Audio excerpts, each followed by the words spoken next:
RRB, l'invité du matin.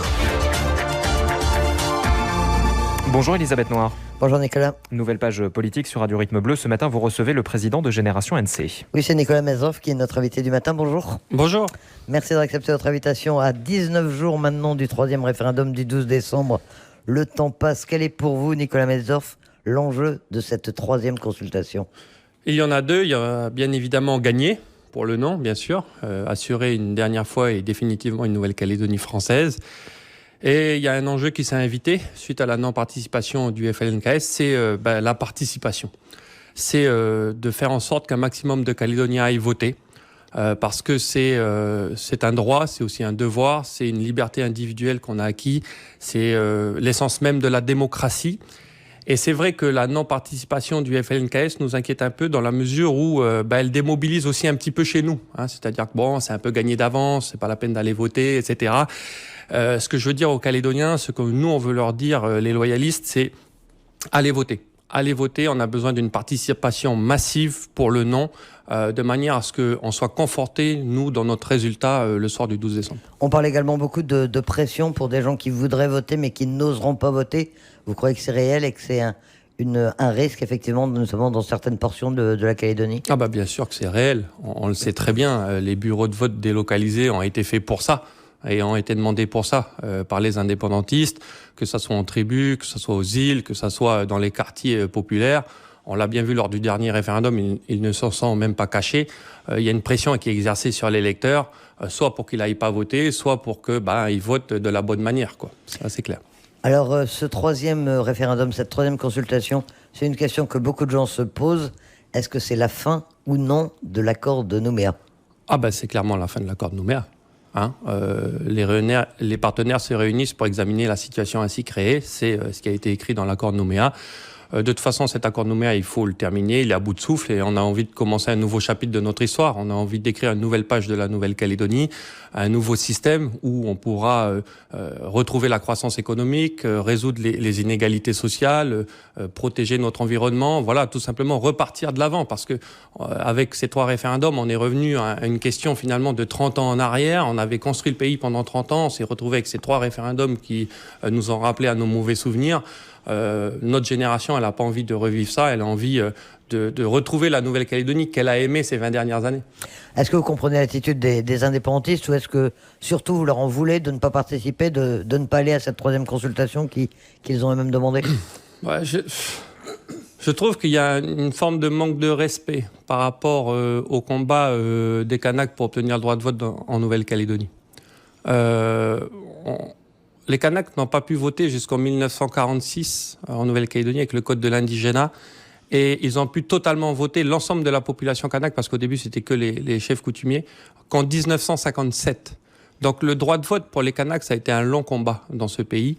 Et je trouve qu'aujourd'hui, le FLNKS qui appelle à la non-participation, c'est un petit peu oublier ce combat des vieux là qu'ils ont eu. Et en sachant qu'en plus, on peut voter et voter ce qu'on veut. On peut voter non, on peut voter oui, on peut voter nul, on peut voter blanc. Non, vous voyez ce que je veux dire? Et on peut se déplacer au bureau de vote. C'est une liberté individuelle qui a été durement acquise, comme je le disais tout à l'heure, par les pays démocratiques et par les Kanaks en dernier lieu. Donc on ne peut pas finalement mettre de côté les fondements même de ce qu'est une démocratie. Parce que la Nouvelle-Calédonie que l'on veut pour après, c'est une Nouvelle-Calédonie démocratique où les libertés individuelles priment sur les mots d'ordre. On veut une société libre, égalitaire, et on ne veut pas une société où finalement il y a des chefs au-dessus qui donnent des mots d'ordre et que tout le peuple doit suivre, on va dire, béatement. Quelles sont leurs vraies motivations selon vous? Il y a eu la demande de report de la date, il y a eu l'invocation de la crise sanitaire, puis du deuil kanak. Sur le fond, à votre avis, pourquoi est-ce qu'ils ne veulent pas y aller à ce 3e référendum? Parce que je pense qu'ils savent qu'ils allaient le perdre, tout simplement.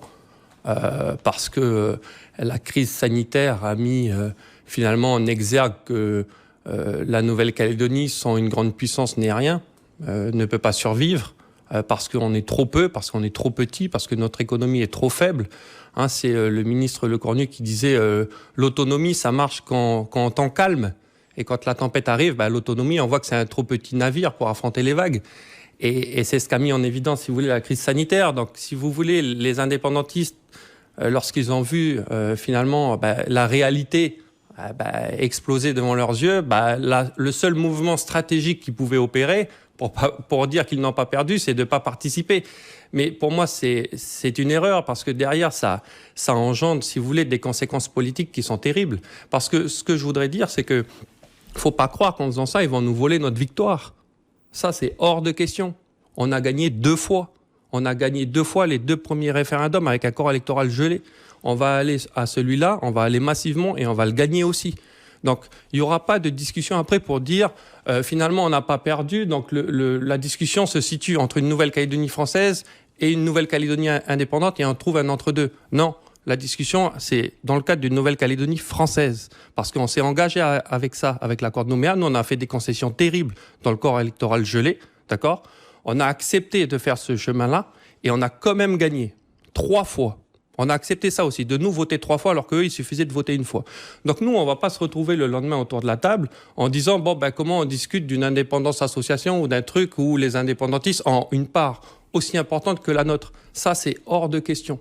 Hors de question. Ça veut dire que pour vous, le résultat du 12 décembre, de toute façon, devrait être pris en compte. Alors on a déjà dit que juridiquement, il serait incontestable.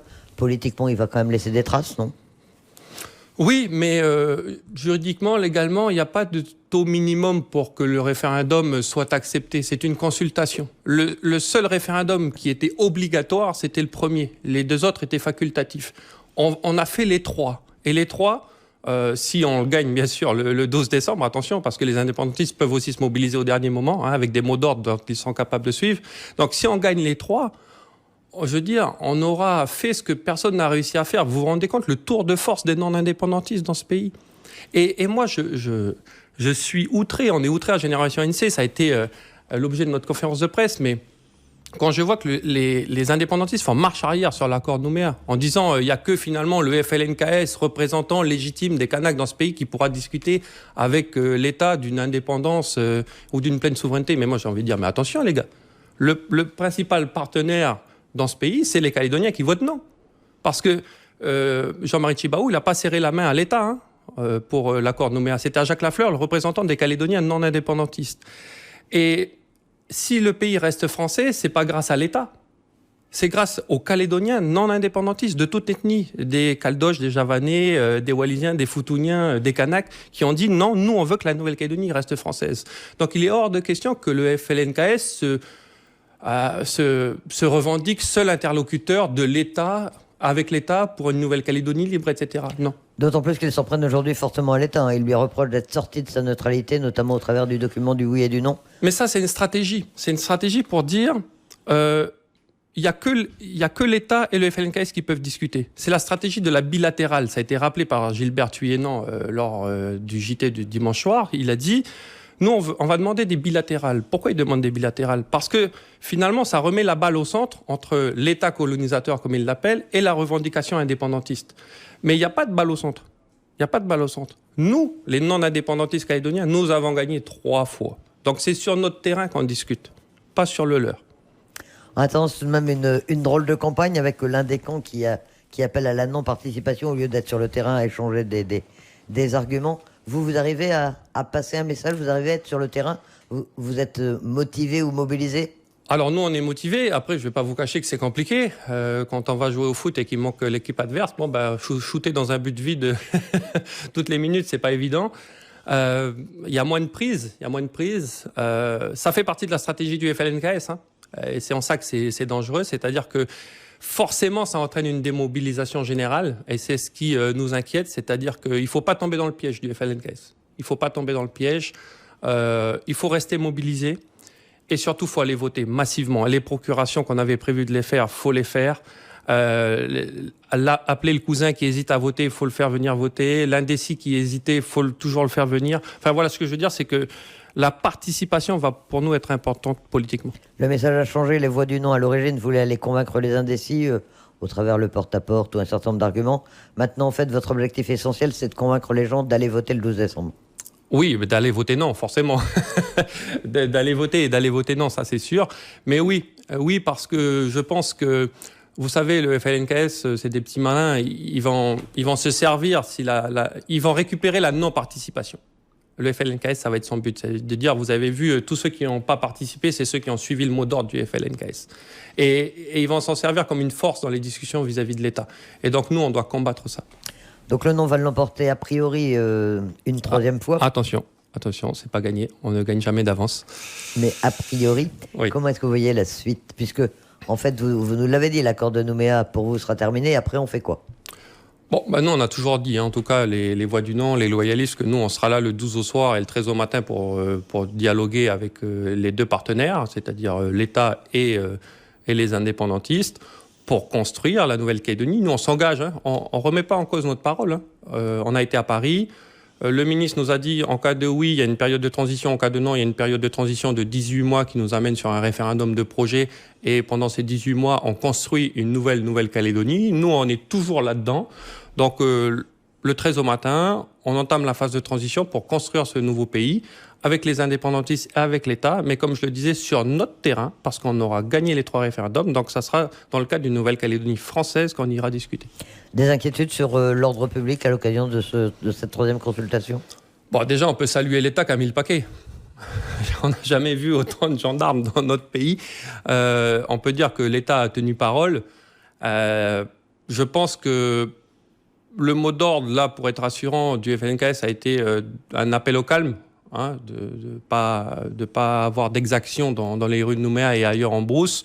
Donc, je pense qu'il peut y avoir quelques troubles à l'ordre public, mais ça sera plus des faits de délinquance que des faits politiques, on va dire.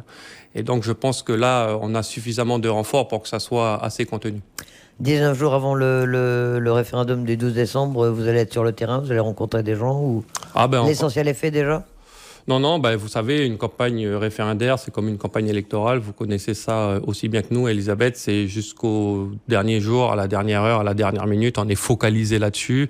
Toute notre énergie est focalisée sur les 19 derniers jours qui restent. Je salue d'ailleurs toutes les équipes de campagne qui sont mobilisées sur le terrain, qui réalisent les vidéos, qui organisent le porte-à-porte, etc. Donc, jusqu'au bout. Nicolas Metzdorf, président de Génération NC, merci d'accepter notre invitation.